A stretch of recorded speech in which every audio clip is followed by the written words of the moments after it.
ও sorry,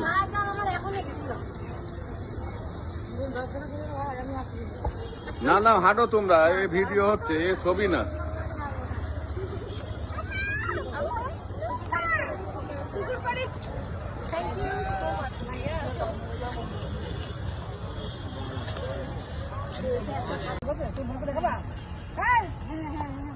পিছনে কা আছে নাকি দেখো।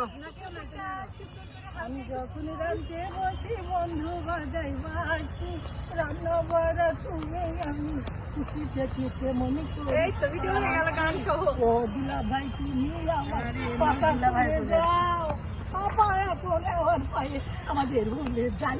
ভুলে যা বের করতে বলো, ও ভুলে যা বের করতে বলে। তুমি আগা ভাবি অনেক আগাও, চলে যাও।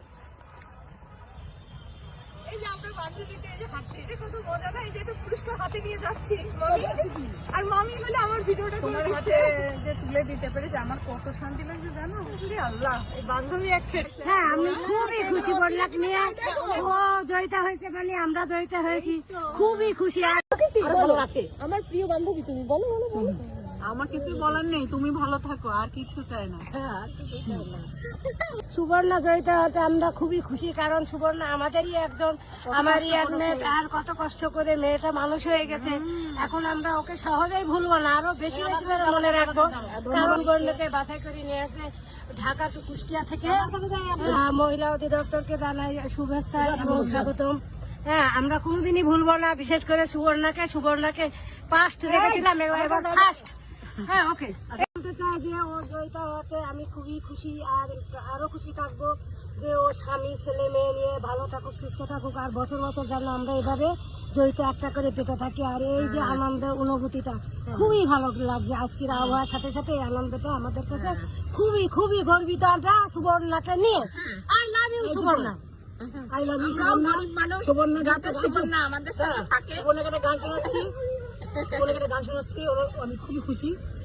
তন্দ্রাহারা নয়ন আমার এই মাধবী রাতে।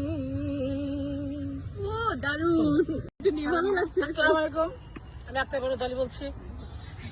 আমাদের গার্ডিয়ান অফিসের বড়, সবচেয়ে বড় অফিসার শিল্পী আপা সুবর্ণা নায়িকাকে নিয়ে আসছে একদম ই করে নিয়ে এসে তাকে জয়তাকে একদম ফার্স্ট করেছে। আমি চাচ্ছি কুষ্টিয়ার নিয়ে এসে, আমি ছোটখাটো মানুষকে তাকে আসলে ভালো তার কষ্টের গল্প আমরা জানি, তার সবকিছু তার কষ্টের গল্প আমরা জানি, কিন্তু দুঃখিত এখন সে অনেক ভালো আছে। এই যে জয়তা রিপ হয়েছে, আমরা এটা ধন্যবাদ, গর্ব কুষ্টিয়ার একটা মেয়ে আমাদের কাছে যে আমাদের অ্যাড পেলো, এটা আমরা ধন্যবাদ। আমার এলাকার মেয়ে, আমি তো আগে চিনতাম না, এখন অনেক চিনা হয়ে গেছে, আর কত কষ্ট করে মানুষ হয়েছে সেটাও জানি। দোয়া করি ও যেন ভালো থাকে এবং আমাদের যেন পাশে থাকে, এই আর কি।